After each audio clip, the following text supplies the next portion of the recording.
মেয়েদের পা ছেলেদের ডান পা। চলো আমরা যে ব্লগ করছিলাম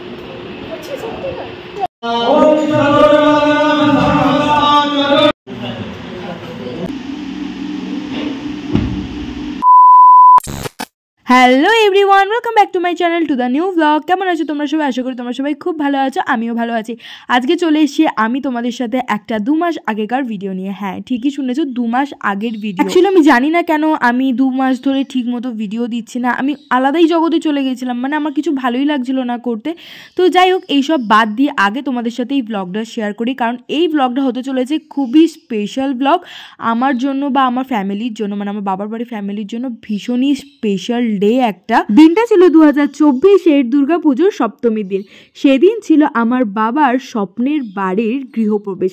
হ্যাঁ, ফাইনালি সেই দিনটা চলেই এলো। তা বলে আমরা এতদিন যে বাড়িটায় ছিলাম সেটা কিন্তু কোনো ভাড়ার বাড়ি ছিল না, এটাও ছিল আমাদের নিজেদের বাড়ি। এই বাড়িটা হলো আমার বাবার বাড়ি। অ্যাকচুয়ালি বাড়িটা আমার বাবার ওপর থেকে তলাটা বানানো হলেও জায়গাটা ছিল যেহেতু দাদু, তাই বললাম আর কি দাদুর বাড়ি। এবার যে বাড়িটায় যাব সেই বাড়িটার ভিত থেকে শুরু করে মাটি থেকে শুরু করে ঘরটাও সবটাই হচ্ছে আমার বাবার কষ্টের টাকায় তৈরি করা। সপ্তমীর দিন সকালবেলায় ঘুম থেকে উঠে ছেলেকে খাইয়ে নিজে একদম স্নান টান করে রেডি হয়ে নতুন জামা পরে একদম সেজে গুজে ফিটফাট রেডি হয়ে নিয়েছি। পরেছিলাম এই বাজার কলকাতা থেকে নেওয়া একটা র সিল্ক মেটেরিয়ালের হোয়াইট কালারের কুর্তি, যেটা আমার সাইজের থেকে বেশি বড় ছিল। অ্যাকচুয়ালি এই কুর্তিটা আমি পুজোর 1 থেকে 1.5 মাস আগে কিনেছিলাম, তখন নিয়েছিলাম XXL। আমি তখন পরছিলাম XXL, বাট তারপর আমি ডায়েট করে রোগা হয়েছে অ্যান্ড আমার তখন লাগছিল এল বা XL, ঠিক আছে। তো যাই হোক, তার জন্য অত বড় হয়েছিল আর ওটা ফিট করিনি, নর্মালি পরে নিয়েছি। জানি সকালবেলা পরবো তো গরমে একটু প্রবলেম হতেই পারে। নতুন বাড়িতে চলে এসে টিফিনও করে নিয়েছি। টিফিনে বাইরে থেকে আনা হয়েছিল কচুরি, সাথে কিন্তু আলুর চচ্চড়ি, মিষ্টি তো ম্যান্ডেটারি, সেটা তো থাকবেই। তো সেটা খাওয়া দাওয়া করে নিয়েছি অ্যান্ড এখানে বসে পড়েছে কীর্তন। বাড়ির গৃহপ্রবেশ বলে কথা, হরির কীর্তন হবে না এটা তো হয় না। তারপর চলে আসি 3 তলার ঠাকুর ঘরে। এখানে এসে দেখি সব বামন মশাইরা পুজোর প্রিপারেশন করছে, দেওয়ালে টেওয়ালে যেগুলো আঁকতে হয় সেগুলো আঁকাআঁকি করছিল। আর আমার ছেলে তো সবার কোলে কোলেই ঘুরছে, মানে তিলক কেটেছে মাথায়, আবার আমিও তিলক কেটেছি, সেটা তো তোমরা দেখলেই একটু আগে। আর সবাই তো বাড়িতে চলে এসে আর এখানে দেখো কত সুন্দর করে সাজিয়ে পুজো করছিল। আমার এই ব্রাহ্মণ মশাইদের পুজো অসাধারণ লেগেছে, মানে মন মুগ্ধ করা পুজো যাকে বলে। আর এখানে দেখো পায়রা আনা হয়েছে। এটা একটা বাঙালি বাড়িতে রিচুয়ালস যে মানে মাছ, পায়রা, গরু আনতে হয়, যেগুলোকে পুজো পর ছেড়ে দিতে হয়। কিন্তু গরু তো আর কেউ ছাড়বে না, কিন্তু ওইটা অনেকটাই এক্সপেন্সিভ একটা জিনিস। তো যাদের গরু ছিল এই পাড়াতে তাদেরকে বলা হয়েছিল, তো তারা দিতে রাজি হয়নি। তো তার জন্যই ব্রাহ্মণরা বলেন যে গবতীর নামে যে পুজোটা আপনারা দেবেন সেই খাবারটা, মানে ফল মিষ্টি যা থাকবে সেটা গবতীকে গিয়ে খাইয়ে আসতে, মানে গরুকে। তো সেই বাড়িতে গিয়ে আফটার পূজা মা বাপি গিয়ে খাইয়ে এসেছিলো আর কি গবতীকে, মানে গরুকে। তো তারপর এইটা হচ্ছে মেন টাইম, যেই টাইমটা হচ্ছে বাড়িতে প্রবেশ করার টাইম, মেন পুজো শুভ জিনিস যেটা। তো সেটা হচ্ছে বাড়ির একদম মেন এন্ট্রান্সে দুধ উথলে, মানে দুধটা উথলেই পড়বে, সেইটা দেখে বাড়িতে ঢুকতে হয়। মাকে নিতে হবে কলসি, বাবাকে নিতে হবে ক্যাশ বাক্স, তারপর মাছ, পায়রা যা আছে সেগুলো নিয়ে। তো দেখতেই পাচ্ছ বাবা মাথায় নিয়ে আছে, এটা একটা রিচুয়ালস, তার জন্য একটা কাঠের এটা কিনতে পাওয়া যায়, তো সেটাই কিনে আনা হয়েছিল।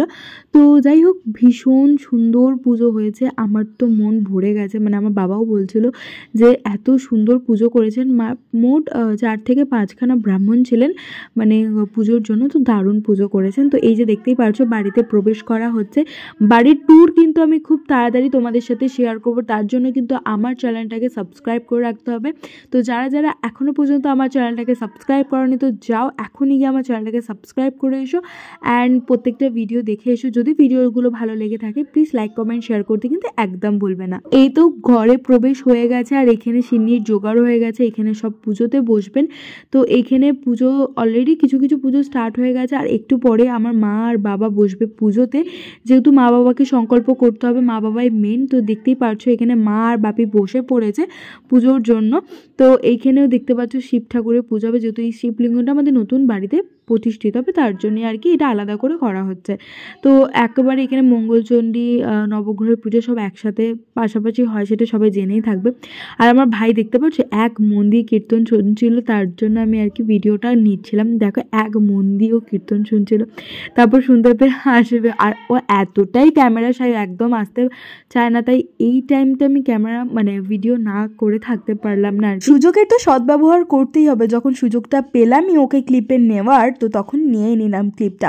আর দেখতেই পারছো মা বাবা এখানে পুজোতে বসে গেছে। আর জানো তো অনেক পুজো আচ্ছা হয়েছে, অত ব্লগ আমি কিন্তু করতে পারিনি, কারণ আমি মাঝখানে ঘুমিয়ে পড়েছিলাম। তো এখন হবে হোম, তো তোমরা হোমটা এনজয় করো, তারপর আবার তোমাদের সাথে দেখা হচ্ছে।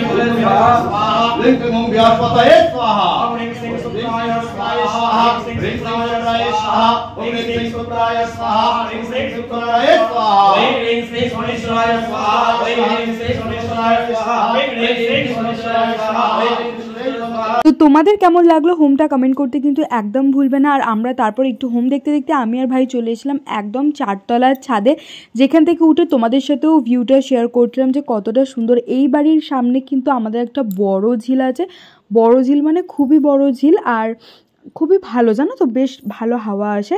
তারপর তলায় এসে দেখলাম তখনও হোম হচ্ছে, তাই আমরা একটু হোমের তাপ নিচ্ছিলাম। সবাই যেন হোমের তাপ নেওয়া শরীরের জন্য কতটাই না ভালো। হোম শেষ হতে হতে বেজে যায় সন্ধ্যে 6টা। তারপর এসেছিল আমার ছোট্টবেলা একটা নাঙ্গা পোঙ্গা বন্ধু, তো ও বাবার বাড়ি এসেছিল আমাদের বাড়ির পাশেই, মানে নতুন বাড়ির পাশেই। তো ওদেরও ইনভিটেশন ছিল, তো দারুণ মানে গল্প করেছিলাম আর কি আমরা সন্ধ্যাবেলাতে। আর রাত্রে কিন্তু বড় খাওয়া দাওয়ার অ্যারেঞ্জমেন্ট ছিল, বাট তার কোনো ব্লগ আমি শেয়ার করতে পারিনি। তো যাই হোক, যদি এইটুখানি ব্লগটা তোমাদের খুব ভালো লাগে তো লাইক কমেন্ট শেয়ার করতে কিন্তু একদম ভুলবে না। আর প্লিজ একটা সাবস্ক্রাইব করে দিও। তো আজকের জন্য টাটা, বাই বাই, দেখা হচ্ছে অন্য কোনোতে।